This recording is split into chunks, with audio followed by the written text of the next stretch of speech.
देखो एक क्वेश्चन है। इसमें एक स्प्रिंग है और उससे दो ब्लॉक अटैच है। हम क्या कर रहे हैं, दोनों को अपोजिट डायरेक्शन में खींच रहे हैं, या तो स्प्रिंग को एक्सटेंड कर रहे होंगे या कंप्रेस कर रहे होंगे। तो जब खींच के छोड़ेंगे तो ये इस तरीके से एसएचएम करेगा, ठीक है ना, left right left right left right motion करेगा। तो उसका हमें टाइम पीरियड बताना है।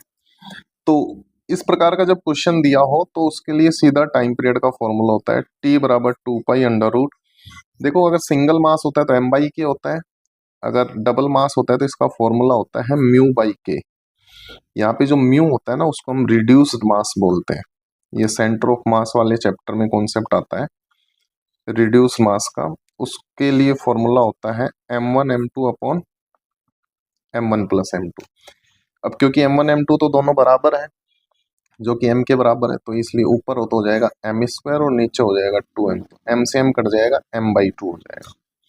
तो रिड्यूस मास हमारा m/2 आ गया, तो टाइम पीरियड सिंपली आ जाएगा 2 पाई अंडर रूट m/2 के।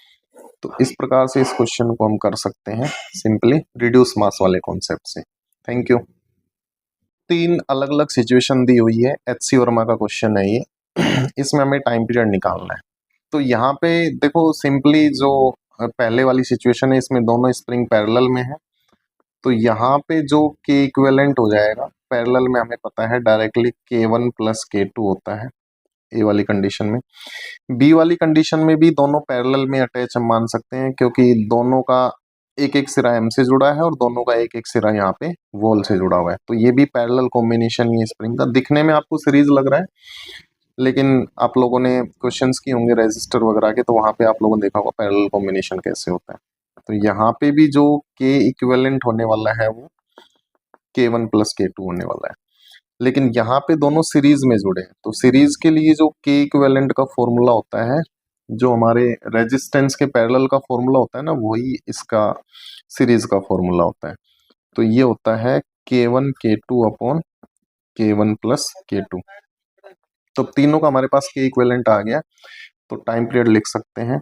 तो पहले केस में टाइम पीरियड लिखेंगे T = 2 pi under root m/k। m तो m है और k यहाँ पे K1 + K2 है। तो ये ए वाली कंडीशन का।